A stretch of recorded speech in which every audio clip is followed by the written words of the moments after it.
Kovai rising என்று மாண்புமிகு முதலமைச்சர் அவர்கள் தனது தேர்தல் பிரச்சாரத்தின் பொழுது உறுதியளித்தார். அதே போல் இப்பொழுது கோவை புதிய ஒரு தொழிலில் அடுத்த கட்டத்திற்கு நகர்ந்து கொண்டிருக்கிறது. எல்லாருமே நல்லா தெரியும், மோட்டர் வெல்டிங்கில் பெரியது, டெக்ஸ்டைல்ஸில் பெருசாக இருக்கும். இப்படி தொடர்ந்து கோவை வந்து ஹெவி இன்ஜினியரிங்கில் பெருசாக இருந்துச்சு எல்லாம். ஆனால் இப்போ சமீபத்தில் எலக்ட்ரானிக் சைடில் ஒரு பெரிய புஷ் கொடுக்கணும் என்று மாண்புமிகு முதலமைச்சர் அவர்கள் முடிவு செய்து, அதற்கு பிறகு அதை தாண்டி செமிகண்டக்டர் ஸ்பேஸ்லேயும் கோவைக்கு ஒரு பெரிய இடம் இருக்கிறது என்றே அவர் உறுதியாக நம்புகிறார். எனவே தான் மாண்புமிகு தமிழ்நாடு முதலமைச்சர் அவர்கள் எஸ் நிறுவனம் ஒரு 6-7 மாதத்துக்கு முன்பு நம்மக்கிட்ட வந்திருக்கும் பொழுது அவங்க இந்த மாதிரி கோவையில் ஒரு சிறிய ஒரு முதலீடை செய்ய போகிறோம், அதன் மூலம் இந்த டெஸ்ட் பண்ணுவோம், நாங்கள் எப்படி இருக்குன்னு பார்க்கலாம் இருக்கோம் அப்படின்னு சொல்லி கேட்டாங்க. எதுவாக இருந்தாலும் பரவாயில்ல, நீங்கள் வாங்க, உங்களுக்கு தேவையான அனைத்து உதவிகளும் கைடன்ஸ் தொழில்துறை செய்யும் என்று முதலமைச்சர் அவர்கள் உறுதியளித்த வழியாக அவர்களது முதல் கட்ட ஒரு சிறிய இன்வெஸ்ட்மெண்ட்டில் ஒரு சின்ன ஒரு ஃபெசிலிட்டி இங்கே அவங்க போட்டிருக்காங்க. இன்று அதன் திறப்பு விழாவுக்கு நாம் வந்திருக்கிறோம். ஆனால் இது இன்னொரு மிகப்பெரிய முத்தாய்ப்பான விஷயம் என்னவென்றால், இங்கே வந்து திறப்பு விழா நடத்துவதற்கு முன்பே யுஎஸில் அவங்களது தலைமை செயலாளர் அவங்களோட தலைமை நிர்வாகிகளை எல்லாம் சந்தித்தார் மாண்புமிகு முதலமைச்சர் அவர்கள். அப்பொழுது அவர்களை சந்திக்கும் பொழுது முதலமைச்சர் அவர்கள், பாருங்கள், உங்களுக்கு 6 மந்த்ஸில் எல்லாருமே செஞ்சு கொடுத்துருக்கோம், இவ்வளோ பெரிய ஒரு ஃபெசிலிட்டியை உடனுக்குடன் நீங்கள் செய்யக்கூடிய அந்த வேலையை எங்களது துறை செய்திருக்கிறது. எனவே நீங்கள் உங்களது முதலீடை இன்னும் அதிகப்படுத்த வேண்டும் தமிழ்நாட்டில் என்று அவர் கோரினார். நிறுவனமும் அதை கூர்ந்து கவனித்தது. உடனடியாக நாங்கள் முன்கூட்டியே இந்த செய்தியெல்லாம் முதலமைச்சரோட தேவையெல்லாம் அவரோட கோரிக்கையெல்லாம் நிறுவனத்திடம் சொல்லியிருந்தோம். முதலமைச்சரோட அவங்க மீட்டிங் வந்த பொழுது நிச்சயமாக அடுத்த கட்டமாக இப்போ வந்து ஒரு 15 கோடி ரூபாய்க்கு இன்வெஸ்ட் பண்ணி இந்த ஒரு ஃபெசிலிட்டியை பண்ணியிருக்காங்க.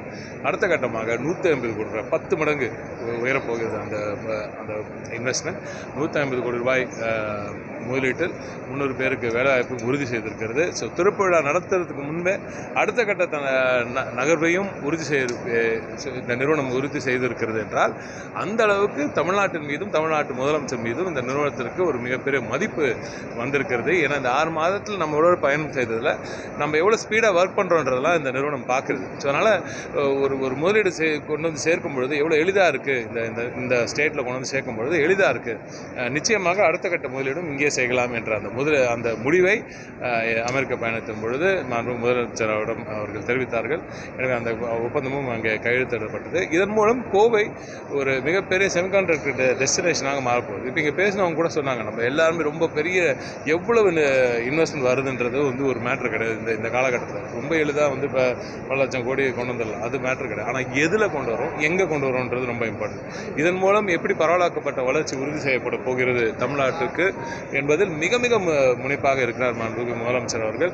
அதே போல் எப்படிப்பட்ட வேலைவாய்ப்புகள் நம்பர்ஸ் ரொம்ப கம்மியாக இருந்தால் கூட அந்த வேலைவாய்ப்பு அந்த பசங்களுக்கு அந்த பிள்ளைங்களுக்கு கிடைக்க போகிற ஊதியம் வந்து ரொம்ப அதிகமாக இருக்கும். நல்ல ஒரு ஹை எண்ட் ஜாப்ஸ் கிடைக்கக்கூடிய ஒரு வேலை. அதற்கு கோவை ரொம்ப ப்ரைமாக இருக்குது. ஏன்னா இங்கே இருக்கிற இன்ஸ்டிடியூஷன்ஸ்லாம் ரொம்ப அமேசிங் டாப் நாட்ச் இன்ஸ்டிடியூஷன்ஸ் இங்கே கோவையில் இருக்கிறதுனால இந்த இடத்த எஸ் நிறுவனம் தேர்வு செய்திருக்கிறது. எனவே நிறுவனத்தினருக்கு எனது நன்றிகளை நான் தெரிவித்திருக்கிறேன். முதலமைச்சர்கள் நீ நேராக போய், ஏன்னா அவங்க வந்து ஒரு இன்வெஸ்ட்மெண்ட் பண்ணாங்க, அது திருப்பி நடத்துறதுக்கு முன்னாடி நம்ம கூட எக்ஸ்பான்ஷனுக்காகவும் அவங்க உறுதி செஞ்சுருக்காங்கன்னா அந்த அளவுக்கு அவங்களுக்கு கான்ஃபிடன்ஸ் இருக்குது. எனவே நீ தான் நேரடியாக நீங்கள் இப்போ நான் முடிஞ்சால் நானே வந்திருப்பேன், பட் நீ போகிறது ரொம்ப இம்பார்ட்டன்ட். என் சார்பாக நீங்கள் சென்று அவர்களுக்கு எனது வாழ்த்துக்களை தெரிவிக்க வேண்டும் என்று முதலமைச்சர் அவர்கள் கூறி அனுப்பினார். அதற்காகத்தான் நீங்கள் வந்தேன். இங்கே நீங்கள் பேசுகிறவர்கள்லாம் உங்களுக்கு எப்படி கோவை மேலே, தமிழ்நாட்டு மேலும் கோவை மேலும் எப்படி ஒரு நம்பிக்கை வைத்திருக்கிறார்கள் என்று உங்களுக்கு நன்றாக தெரியும். நிச்சயமாக கோவை இன்னும் அதிகமாக இந்த துறையில் நகர்வது, இன்னும் உயரத்துக்கு நகர்வது உறுதி செய்ய வேண்டிய கடமை மாண்புமிகு முதலமைச்சர் அவர்களுடையது என்பதை அவர் சொல்லியிருக்கிறார். மாண்புமிகு முதலமைச்சர் அவர்கள் ஒரு முடிவை எடுத்தார், நிச்சயமாக அதை ஸ்கோர் செய்யாமல் விடமாட்டார். நிச்சயமாக அந்த டார்கெட்டை அச்சீவ் செய்வார். கிரிக்கெட் ஸ்டேடியம் வளர்ச்சிக்கு உதவும் வகையில் எம்எஸ்எம்இ கிட்டத்தட்ட 30% குறைஞ்சிருக்கதா? எதுமா கோவையோட முகமாக இருக்கிற எம்எஸ்எம்இ செக்டர் கிட்டத்தட்ட 30% கோவையில் நான் இப்போ இந்த இடத்துல வந்து ஒன்றிய அரசை பற்றி நம்ம பேசக்கூடாது, தேவையில்லாத அந்த நீங்கள் எதிர்பார்க்குற அந்த கான்ட்ரவர்சியை நான் கொடுக்க வேணாம்னு நினைக்கிறேன். பட் இருந்தாலும் இன்னும் ஒன்றிய அரசு அதற்கு நம்ம எம்எஸ்எம்இ செக்டருக்கு இன்னும் நிறைய உதவ வேண்டும். தமிழக அரசு நிச்சயமாக அதற்கு உதவியாக இருப்போம் என்று உறுதியளித்திருக்கிறார்கள். மாண்புமிகு முதலமைச்சர் அவர்களை பொறுத்தவரை இப்படிப்பட்ட கிளஸ்டர்ஸ் கொண்டு வரும்பொழுது அதை சுற்றி இருக்கிற எம்எஸ்எம்இ கிளஸ்டர் இன்னும் வளரும். ஸோ எம்எஸ்எம்இஸோட சாலையோட இம்பார்ட்டன்ஸ் வந்து மாண்பு முதலமைச்சர் அவர்களுக்கு முழுமையாக தெரியும். நிச்சயமாக சிறு குறு தொழில்களுக்கான வளர்ச்சியை உறுதி செய்யும் இடத்தில் மாண்பு முதலமைச்சர் இருக்கிறார். எந்த ஒரு வளர்ச்சியில் சிறு சிறு தடைகள் எங்கே இருந்தாலும் ஒன்றிய அரசு மூலம் ஒரு சிறிய டிஸ்டன்ஸ்னால ஏற்பட்டால் கூட அதை சரி செய்வதற்கான வேலையை நிச்சயமாக மாண்பு முதலமைச்சர் செய்வார். மாண்புமிகு நமது விளையாட்டுத்துறை அமைச்சர், இளைஞர் நலன் அமைச்சர் அவர்கள் மிக சிறப்பாக உறுதியளித்து தேர்தல் வாக்குகள் எண்ணப்பட்டு 10 நாட்களில் அந்த ஸ்டேடியம் கட்டப்போகும் இடத்தை வந்து நேரடியாக அவரே தேர்வு செய்து அதற்கு பிறகு ஒரு 10-15 நாட்களிலே அங்கே அதுக்கான டிஸ்கஷனை செஞ்சு இப்போ அந்த ஆர்எஃப்பி கூட ரெடி ஆகிட்டு இருக்குன்னு நினைக்கிறேன்.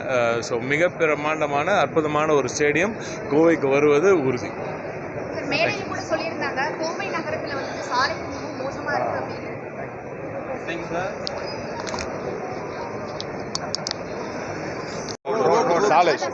சாலை இஷ்யூஸ் வந்து இப்போ சொல்லியிருந்தாங்க. உங்களுக்கே தெரியும், நீண்ட நேர காலங்களுக்கு பிறகு இப்போ வந்து அந்த யூஜிடி வேலை நடந்துகிட்டு இருக்கு. மிக சிறப்பாக துரிதமாக இந்த வேலைகள் எல்லாம் முடிக்கப்பட்டு அடுத்த கட்டமாக அதுக்கு சாலை ஒரு 2-3 மாதம் நம்மளுக்கு இந்த தேர்தல் வந்ததுனால உங்களுக்கு நல்லா தெரியும். 3 months உங்களுக்கு நம்ம தேர்தல் முடிஞ்சு உடனே அதையாவது ரிலீஸ் பண்ணியிருக்கலாம். நம்ம எம்சிசி இருந்ததுனால, மாடல் கோட் இருந்ததுனால 3 மாதம் அதுலேயே போயிடுச்சு. அது எல்லாருக்குமே நல்லா தெரியும்.